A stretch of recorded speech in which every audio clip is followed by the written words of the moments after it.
this.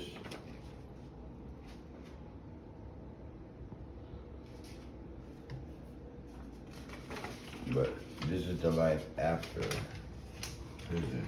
When I first thought I was there, I never knew how there was even gonna be even life after prison. So I was gonna die in that motherfucker. It's all how good this shit. Yeah, you know that wasn't God plan for you. This is a package list for High Desert right here. Package list for High Desert. I got a package list for, I think, San Quentin too. What you could send them.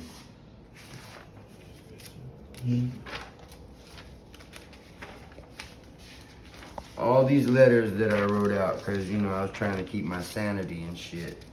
Oh, I know how you feel. Hanging on to the world, you know what I mean? And anything that kept you, you know, feeling like you were still, you know, worth it. Anything to take your mind off whatever the fuck is going on.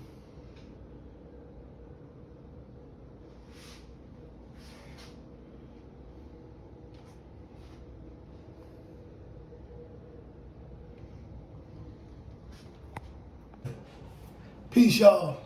Stand on my aka the Global Dark Skin Ambassador with another exclusive video of my series, Rikers Island and Beyond. I got a special guest here, you know what I'm saying? He lives in my neighborhood, he's my mother's neighbor. Let him know who you are, my brother. Hey, JB right here, Jonathan Malum. I'm about to tell you a story. Story of my life. Mistakes I made and choices I right. You know, you don't always gotta live to be somebody you're not. You can always just be yourself. And sometimes that's the best thing to do. Yep. So this is a story about how I started making mistakes, bad decisions, following up on other people's bullshit, and ended up leaving me alone and locked up with nobody to write to, nobody to send me money. Where was the homies then, huh? Yeah. You went into prison on a we number? No, you went on a fucking J number, H number, whatever number. That was your number. You went in there by yourself, you're gonna come out by yourself.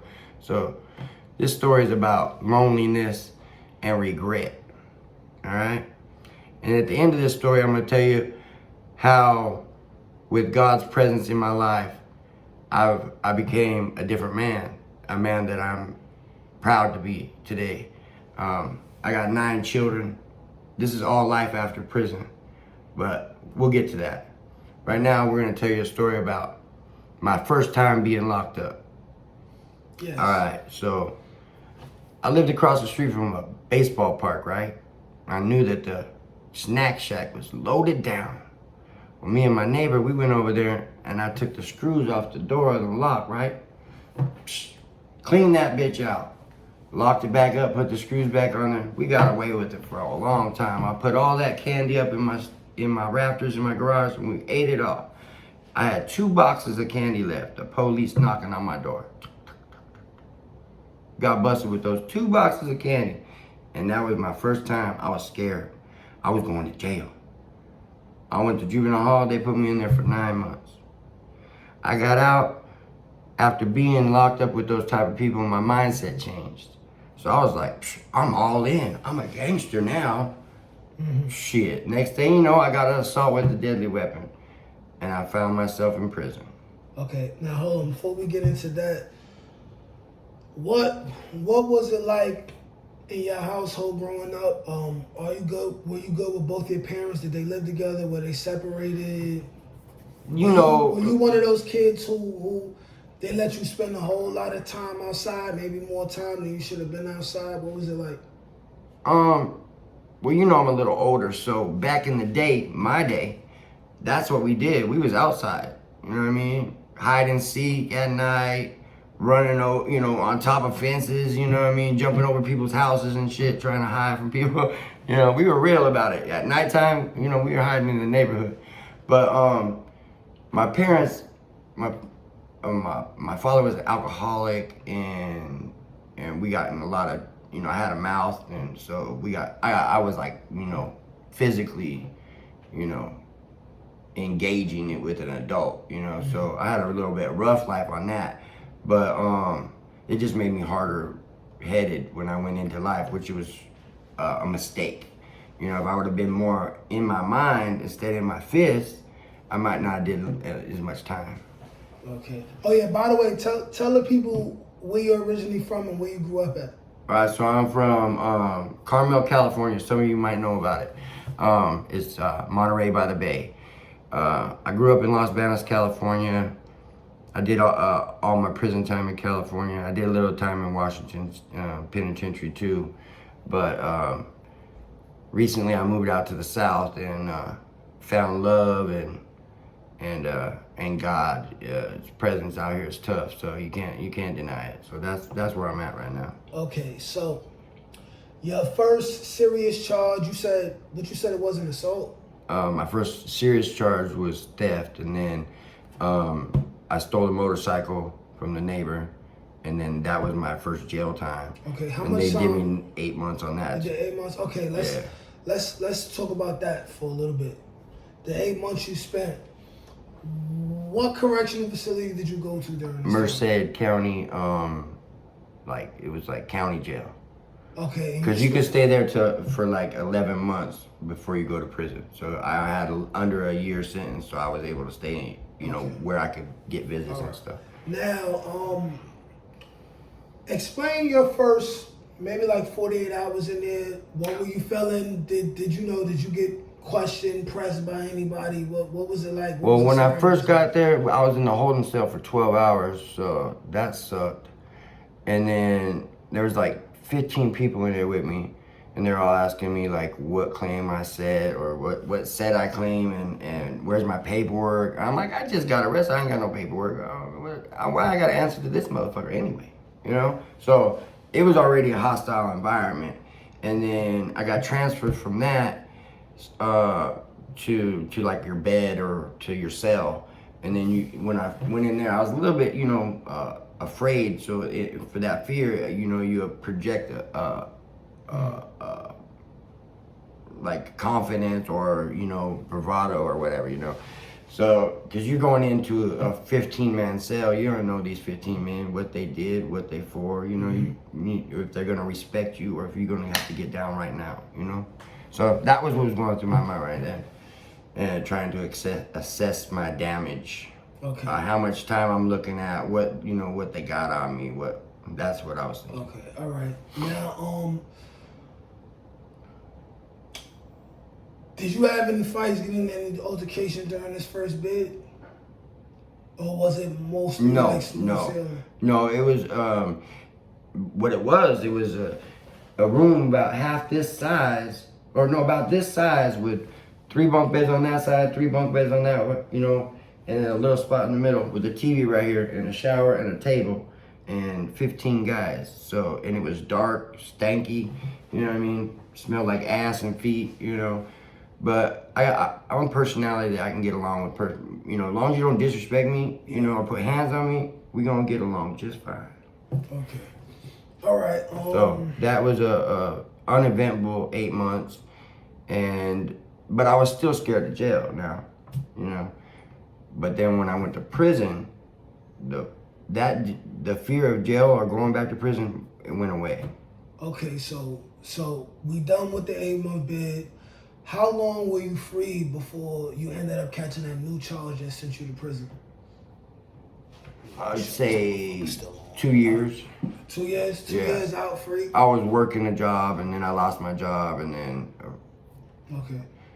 And what was this charge again? It was the first charge I went for was joyriding, because I stole the motorcycle but I put it back.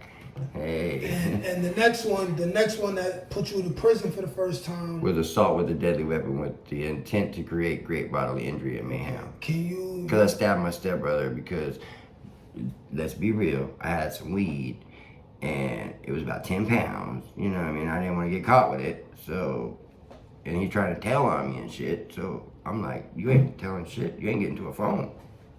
Oh, handle that shit. Okay. And got rid of the weed, and then the cops hunted me down, and I punched the cop, bam, and I thought his jaw would be a little bit stronger than it was, not full out, and my hand went through the window of a garage, And that's where I got that scar right there. Y'all can see that scar. That's from that window. Then I lost blood. I was shooting blood like Spider-Man. Jumped over a fence, was running down the street, fell out. Next thing I wake up, I got cops here, cops here, cops here. Everybody holding me down. Then I get put in the ambulance, then go to jail, then prison. So they tried to charge you After for court assaulting and the stuff, cop. you know. They tried to charge you for assaulting the cop. No, I had more serious charges, so they didn't really pursue that. They pursued they tried to get me for attempted murder, but I spent a lot of money on a lawyer and got it down to assault with a deadly weapon. So, before we get into your prison stay for that charge, you and your stepbrother, how's y'all relationship after that? I've never talked to him since. To this day. I mean, hey, I ain't got no hard feelings. It's just we got different lives. You know what I'm saying? If he was gonna rat on you, I mean, you ain't. We just got how different much lives. family are you? You was really gonna Right. tell on me and shit anyway. Right. It's kind of like fuck you now.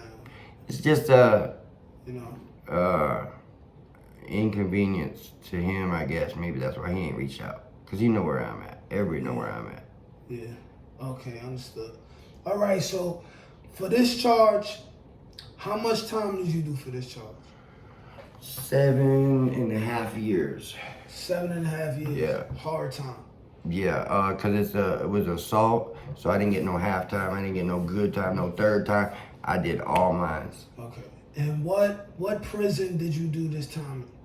Okay, so I started out in RC, which is Reception Center, which is Tracy DVI, which they called back in my day was Gladiator School.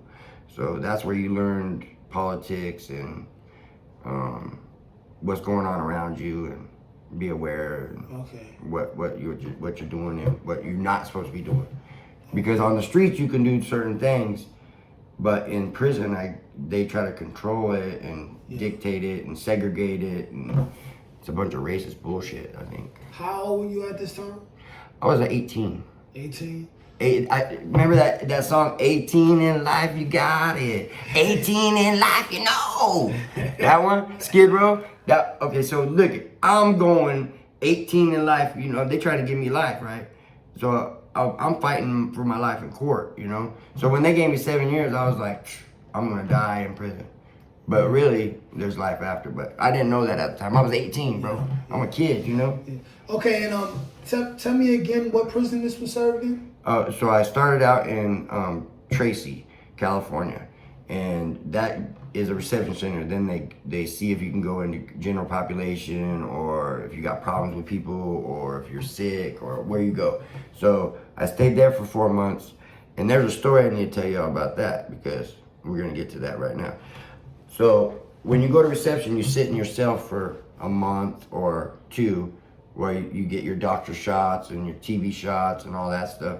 Well, when you get ready to go out to yard, you're ready to go to the hell yard. You've been locked down for a while, you know?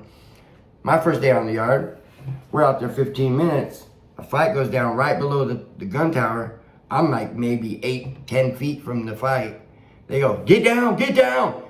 Bam! Next thing you know, you hear a M14 go off, and dude's brains are getting shot out. Brains all over my face. My first day on the yard, 18 years old. Can you imagine, bro? Wait. That gave me post-traumatic stress disorder. That's what. Your first day on the yard. First day on the yard. I ain't been out myself. The police Yeah. killed someone Right. in front of you. Yeah.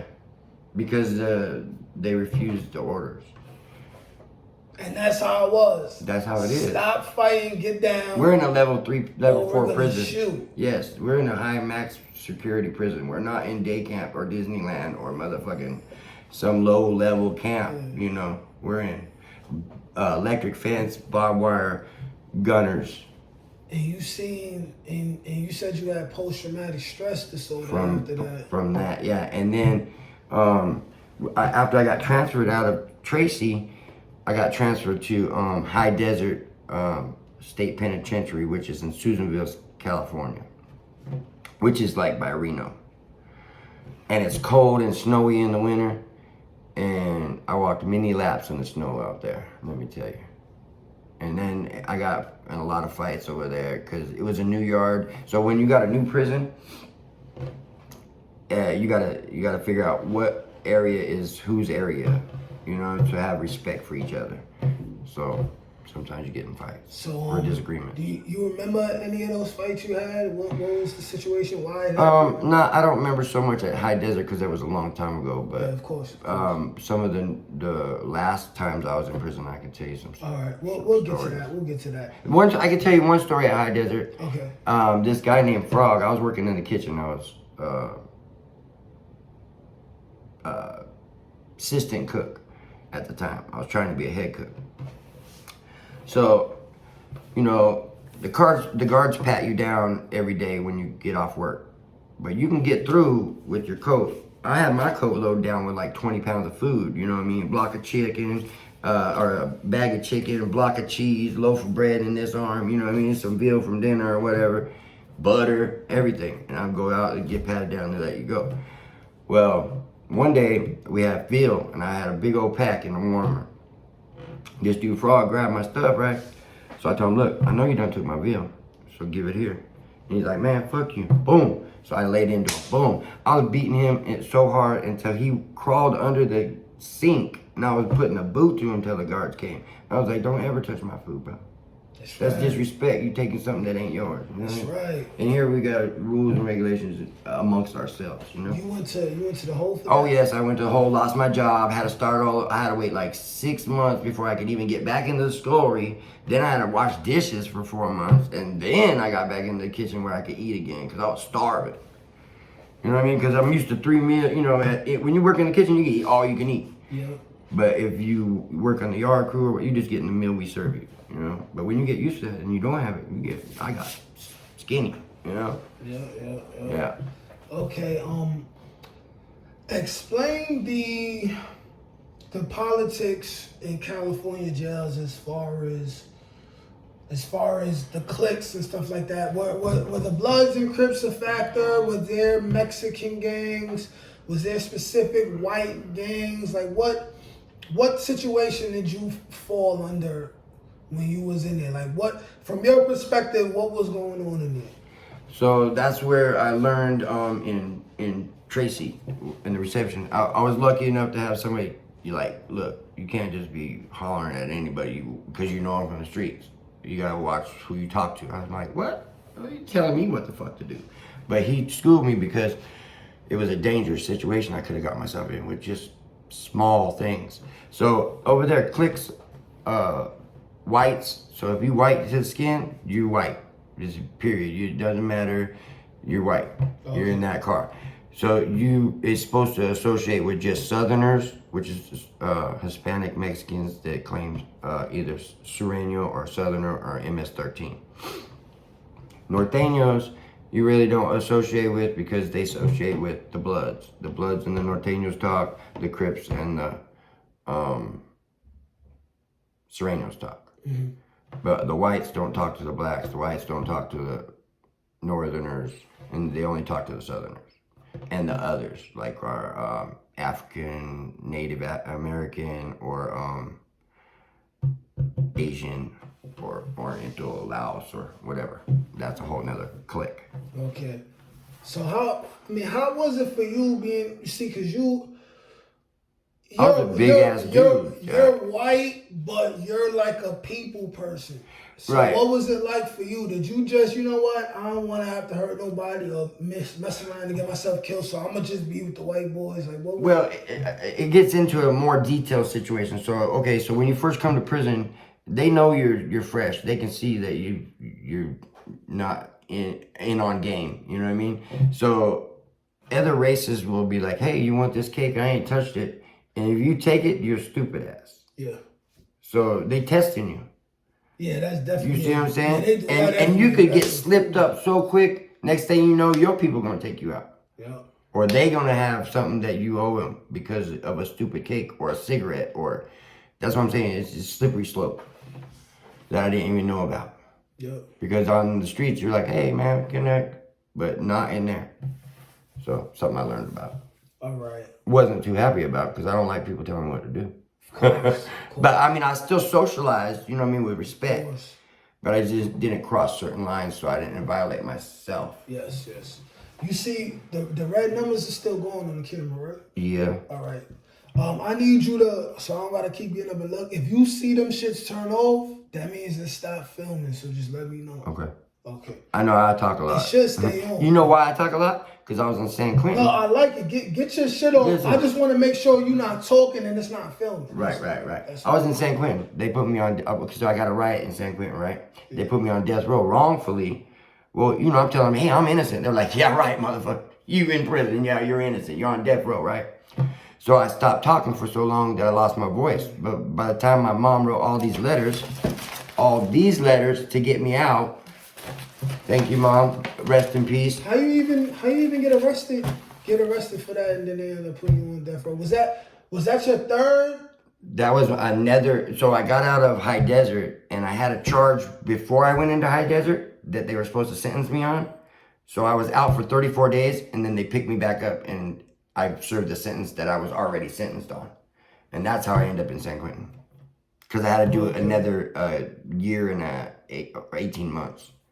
A year and a half. So you did a year and a half in San Quentin? Right, and while I was in that year and a half in San Quentin, I got in a riot, and they put me in the ag seg. Well, then death row was too full, so it's 5th tier's death row, 4th tier's ag seg, right?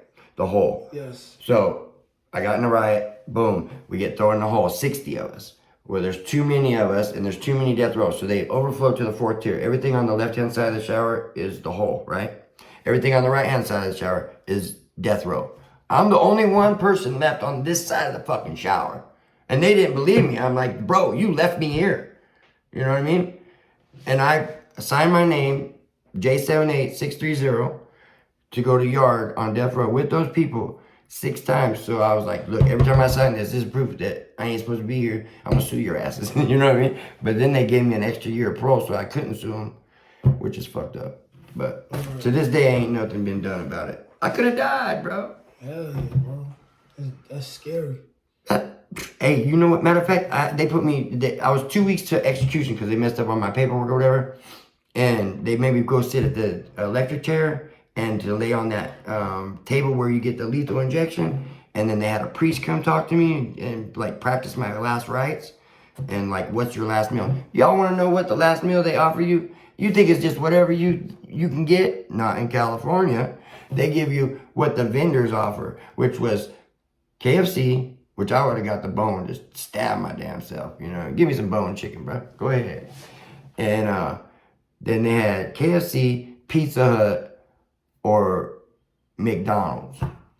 You know what I ordered? Pizza Hut, the whole damn pizza for myself. Guess what? I didn't even get that pizza because I finally got out. So they can keep the pizza. I like my freedom. Thank you. Hell yeah, man. They's about to put you up, man. Yeah, bro, maybe walk the green mile. And you know when they walk you, they got a guard on this side, a guard on that side, talking about dead man walking.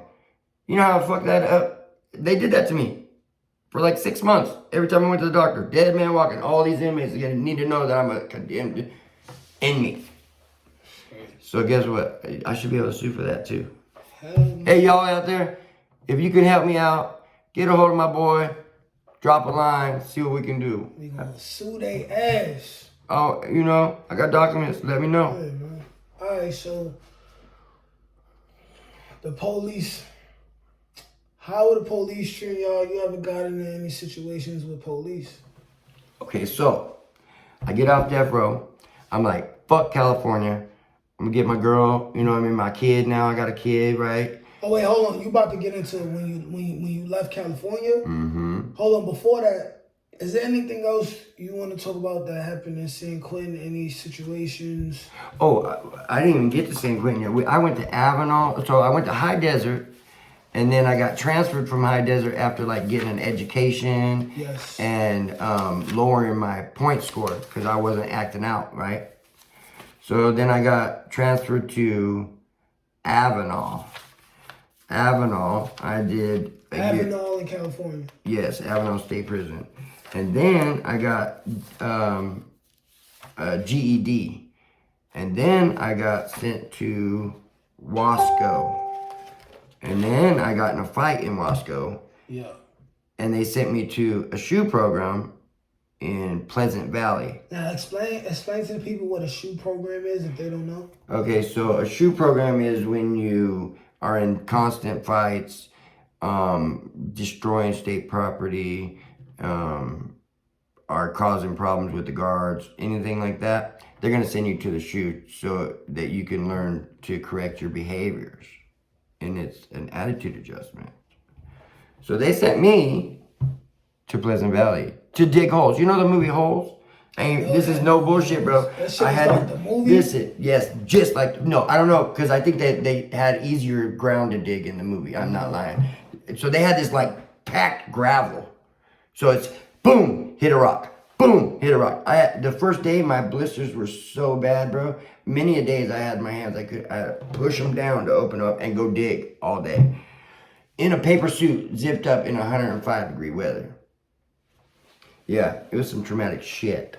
But guess what? When you're a real man, you get the calluses, you do the work, you put it behind you. I blocked most of it out because it was hot. Yeah. And move on, you know what I mean? All right. Now, in San Quentin, you seen any kind of gang violence, anything like that?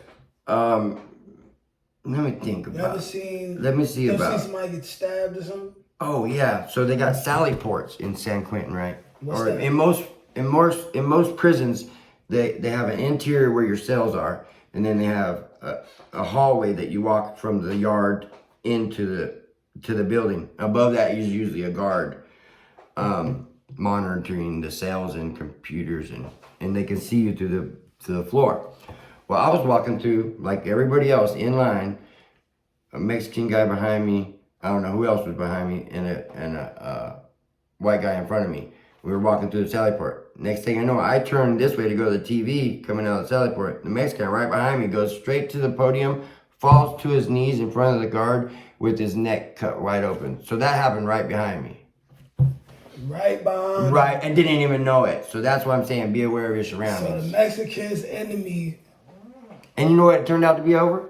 What? A 10-cent soup that he refused to pay back. Disrespect. And he got murdered over that. 10-cent soup. Watch your top ramen loaning now. I mean, hey, that's a real story. I mean, that pay up shit is real. It's a lot of times you be out there, you get murdered or. But the thing was is that he had the money. He was just disrespectfully telling him, "Fuck you, ain't getting shit from me, pasta." You know. Just like, what you gonna do? What you gonna do? Well, that boy showed him what he gonna do. Testing the man gangster. Yeah. Yeah. It could be that, or you could end up getting your booty taken. Yeah. Yeah. I got in a fight one time with the cellie. He was huge, bro. He bounced me off that cell every which way. Broke my collarbone right here. See that big ass? How y'all, what did that fight happen or what happened? Because he won the bottom bump, and I wasn't giving it up. I had a bottom bunk chrono. Fuck you. You can't crawl your ass up there and jump down. That's not my problem. Go get another cell. So yeah, we went round and round, and I didn't give up. And the guards finally came in. They said, "Oh no, you got to go." So they took him out, left me on my bottom bunk chrono. I got paperwork, motherfucker. And I had a soft shoe chrono. I know how to use the system, bro. I got my tennis shoes in there now. Yeah. So that was Pleasant Valley, digging holes in gravel as long as your shovel. That's in the hard. heat. That's hard labor, man. If y'all know where California is, you know how hot and dry it is? Yeah, bet. That's hard labor, bro. Yeah. That's what they call an attitude adjustment to correct your behavior. So then when I was done with the 2-year shoe program, I went to and this is still in California. Yeah. And then I went back to San Quentin. For? Because my shoe program was up, but I still had time to do. Okay. And that's when I got in the riot. And the riot was over what again? Somebody's lifer's table up on the D yard. So, like I said about prisons, you have certain areas, tables, benches, bleachers, and they're like the cliques. So this clique is here, this clique is here, this is their domain, you respect their domain. Yes. So some youngsters went to a skinhead table, which was lifer's skinhead table, and said, "What? I don't see your name on it." And he says, "My fucking name's right there." and it was on 50 whites against 50 blacks. Crazy. And you, how close were you to this? I was in the riot. I was right there at the table. Oh yeah, of course. Yeah. You had I got hit with the, y'all know those 3-foot cigarette ashtrays that are filled with sand? Like they're round like that, got a metal bit. Yes. Somebody picked that up and knocked me the fuck out, bro. I ended up in the infirmary. Look at my teeth. Hey, man. But everything's better than dying. Yeah. Everything's better than And then we ended up on death row, and everybody else got out of the ad seg like in 60 days. Wait. So the riot is how you got on death row? Yeah. Oh, yeah, you did say that. Yeah, they messed up my paperwork. And then nobody listened to me, and that's when I lost my voice. I should be able to sue for not, I had to go do that Bumblebee, A-E-I-O-U, and Do, Re, Mi, Fa, Sol, La, Ti, Do, and to be able to talk again. Okay. Yeah, because, and then when I got out of San Quentin, bro, they drop you off with Jap flaps, if anybody knows what those are, and like hospital scrubs. No pockets, and $250. So everybody knows you're getting out with some money and nowhere to hold it. So they tried to jack me at the bus stop. I had to do with the phone. I'm like, I'm going right back to prison. I jumped on the first bus and left. I wasn't even on the right bus to get home. I just got the hell out of there. San Quentin. You come home from San Quentin. How long were you still in California before you decided to leave and go to Washington, and why did you leave? So, when I got out of San Quentin, I was out for a day. 1 day, y'all. 24 hours. Not even long enough to get a good meal, okay? I get pulled over. I bust my car out the garage. It's been sitting, for some years. Start right up, I'm cruising, bumping some oldies and shit, Going to get me a 40 OD, you know what I'm saying? Go home and kick back, I'm free. I didn't make it back home. They pulled me over, held me for 17 hours, searching my car, saying I was on drugs. Where's the drugs? I've been out less than 24 hours. Yeah. So they know if you get police contact, they're going to violate you and put you right back. So, they put me in jail. Then they released me from jail in the morning, said report to parole. I reported to a bus and got the fuck on out of state, okay? Got the fuck on. Listen, bro. I dipped, bro. Oregon bound. Boom. Right. I popped up in Oregon 4 days later, met my wife, and had a baby. I was in Oregon for, I started a business. I worked at Round Table, did both for 4 months. And then, the police surrounded my sister's apartment 12 deep with shotguns and dragged my ass back to California. So that's what happened there. Okay. So they took you back to California, but you had to serve time for a violation? Yeah, I gave me a year. And I went back to Tracy and then back to San Quentin. Okay. But I didn't go on death row that time. That time I went to the lower yard where it was dorm living. And lost a whole bunch of soups to the Mexicans playing pinochle. Y'all know who you are. Being that you had to go back on violation, what was that like? Was it a little bit smoother than your first time? Right. I wasn't afraid to be there because I knew everybody there. I knew how things went. I knew how to make a living. I knew how to, make crosses off of thread. I knew how to, do cards and make money and, fold things and make those little booties and shit. I knew how to do all that. So. Okay. All right. And so once you came home from doing the violation, how long was it before you went to Washington? And tell us about what led to you doing time for the first time over there. So I got out and did a violation, and then I was out in California working at Pizza Hut and had my girl and my little baby there. And still thugging, just because I just got out of prison. So it's that's how people look at you. That's how they know you from town. I've been in this town all my life, so they know that I'm not a nice guy. I got a lot of assaults, I'm not somebody to bring home to mama, Yes.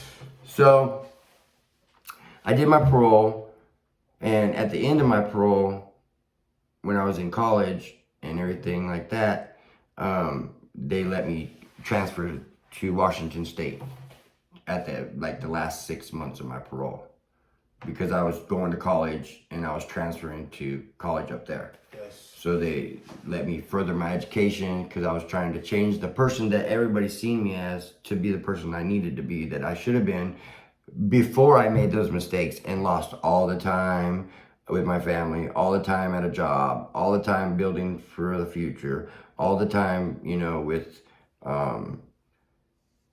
socializing with my people from high school, and I lost all that because of prison. So don't do that, kids. Because in a second of a heat of the moment, it's like, boom, it's over. Your decision's already been made, and now you have to take those consequences, which could be long and hard. When you could have thought about it and said, you know what, is that serious? I mean, yeah, it hurt my feelings, but do I want to go do 10 years over it? So that's how I think now. It's a little bit different. Okay. The charge that led you to do time in Washington State, what happened?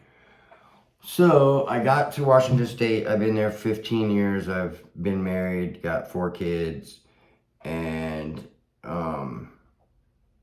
ended up selling drugs because I had 4 kids and needed to pay bills. And I knew people, and I'm a good dude. I'll help you out. You know what I mean? Yes. So, and then, before the cops came, I had God gave me a premonition or something, like, shut this down, lose all that money, I don't care, do it for your kids. And I did. I was obedient. I was like, okay, I know I'm doing bad, but I'm doing bad to do good. You know what I'm saying? Yeah. So, at this time, I'm attending church in Washington and trying to be an example for my kids. You know what I mean? So that they don't see that. But I was working too. But it wasn't enough. So I let that go, and then I got confronted at the bar and broke this guy's jaw. Yes. So they said if I put hands on somebody again, I'm gonna go to prison. So I didn't get a second chance. It was, oh, you've been told, now you're going. So I had to do a year in their prison up there. Okay, and what prison did you serve time What is it? Can't remember the name of it. It's in Everett. I'll have to look it up. I can't remember. Okay, that's cool. We'll have the name by the time this shit go up. Yeah. What was this prison like compared to San Quentin? Oh, Washington prisons and California prisons are completely different. California prisons won't put different races in a cell. They segregate in their cells. Mm-hmm. In Washington, it's a mixed segregation. Mm-hmm. So there's no segregation at all. It's just you can have Indians, Mexicans, blacks, whites, others, all in one cell. And so that was different. And the food was better too in Washington than in California. And I was the cook, so that's fucked up to say, but it's what they provide you with. And just the overall prison effect is the same. I mean, they're all buildings, cops, you know how it goes. Okay. You're locked in there all the whole time. You get an hour out, How old were you shower, at the time? How old were you at the time you were serving this bid right here? For the, I was 42. All right. So I would say, at like 42, you going in there like an OG, like you're seasoned. I would assume you didn't really have to get into it with nobody during No. I've already been on death row, and by now I've already served my time, put in my work, you know what I mean? I got respect, yeah. So you did your year? Yeah. You went home? Ate cake and slept, you know what I mean? And went home. And then there's a whole putting things behind me, so I was just fulfilling the last part of what God had provided for me. So he allowed me to get caught up so that I could be freed up. You feel me? Yes. So my wife was toxic. at the time. I needed to be freed from it. I didn't see that because I was in love. Love is blind. Yes. So he separated me from that. We always ignore the signs. So he separated me long enough that she would go do her thing and I would learn to do my own. Yes. So I could find myself again. So I believe that God chastised me all these times, y'all. All these prison times, all these jail times, so that he can bring me back to him. You feel me? Yeah, I believe that when God or the universe is trying to tell you signs and you not paying attention, he gonna smack you harder. He will make it so you have to really deal with some shit for Yeah. you to realize that you was making the wrong decisions either in your life or with the people who you dating, all that type of shit. Yeah. But okay, so that was your last bit or like your second to last bit? That was the last. And then I came out here to South Carolina. Okay, great. And then, you know, now you in South Carolina, man. How long you been in South Carolina? 6 years. 6 years. 6 years. So. For 3 years, I was hooked on drugs, on heroin. Y'all might know about that dangerous fentanyl that kills people. Guess what? I gave my life to God. I said, well, listen. I was sitting there talking to myself. I said, I can give my life for this drug. Why can't I give my life for God? Yes. So I laid in that bed for 3 weeks and said, God, take over. And guess what? I had I had sweats and I was sick and whatever. But after that, I gave it all to God. I ain't turned back, and it's been over a year. I ain't had a craving or a symptom or withdrawal or any of that. Thank you, Jesus. That's good. That's real good. You know. That's the truth, y'all. Don't play me now. A lot of people don't come over that. Right, and a lot of people don't share that's an intimate thing. Because I was a failure at that time, because I was failing, but I wasn't turning my life over to the right person. Yes. And now I do, and I'm blessed with, we're getting ready to have another baby. Yep. So, God blessing me again. Yep. Number 9, y'all, number 9. Yep, out here doing the Lord's work. Right. That's right. Peter Popoff had prophesied over my life before I came out here in Washington. He sent me a letter, say I was going to cross the country and go and do God's work. And ever since I've been here, I've been helping people in the streets. If y'all know me, I'm telling the truth. I walk in God's path. You know what I mean? If you see me, I'm a servant of Christ now. Yes. And not a thug in the streets. Yes, I can vouch for this brother right here. I mean, shit, he helped me move into this apartment. Right. I've been in a good spot to be able to, enjoy other people's lives too. Yeah, this is definitely a pleasant guy to be around. No hate in him, no negativity in him, No. Him, his woman, they good people. Yeah, y'all can see me walking around the streets of Bishopville. If you want to, ask me a question, feel free to approach me. I got answers for you. If not, we can look it up together, That's a fact. All right, so as we conclude to the end of this, I would just want to ask you a golden question. If you knew you could say something and what you said is guaranteed to save 1 million people, especially young men, from getting involved in streets, gangs, getting into drugs, all type of street activity, going to prison, what would you say to them right now if you knew for sure that it would save their life? I would say, we brought up to think that, our people got our back. And they do. Most of our family members do.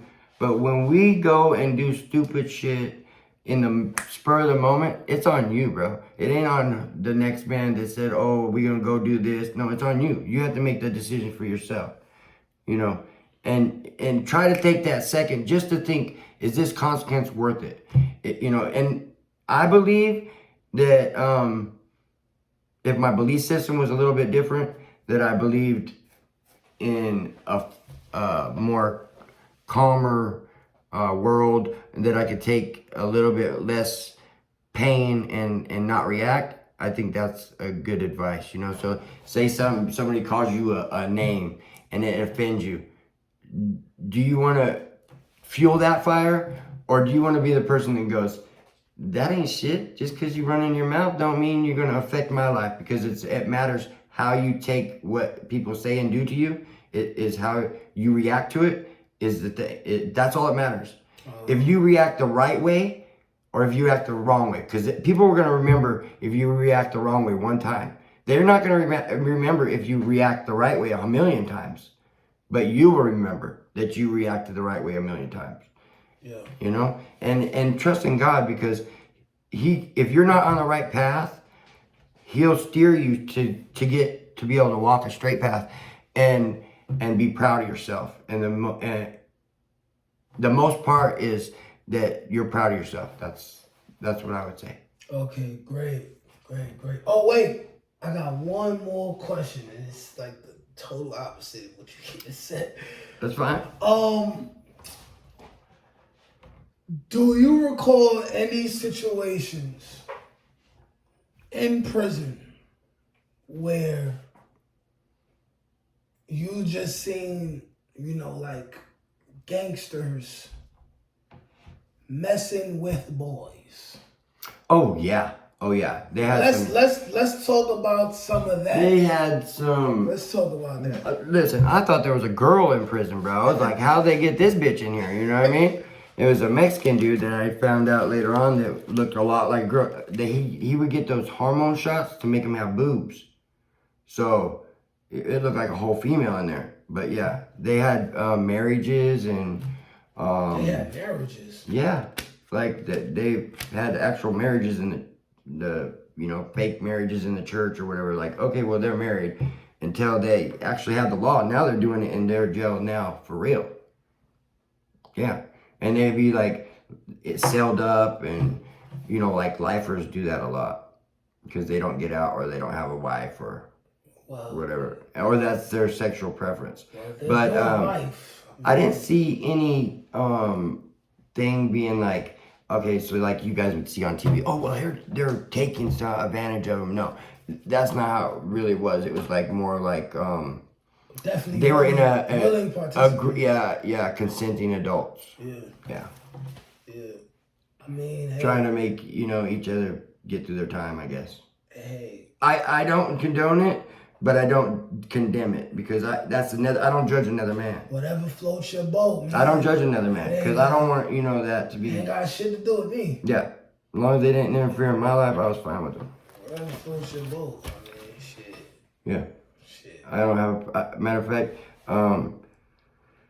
that's the only incidents that I can recall as far as that goes. Okay, all right. So that's it then. That concludes it, man. It's a wrap. That concludes it. Let them know who you are again. JB, Bishopville, South Carolina. Holla at me. Holla, man. This is going up. This is going to be legendary. Like, share, comment, subscribe. Peace.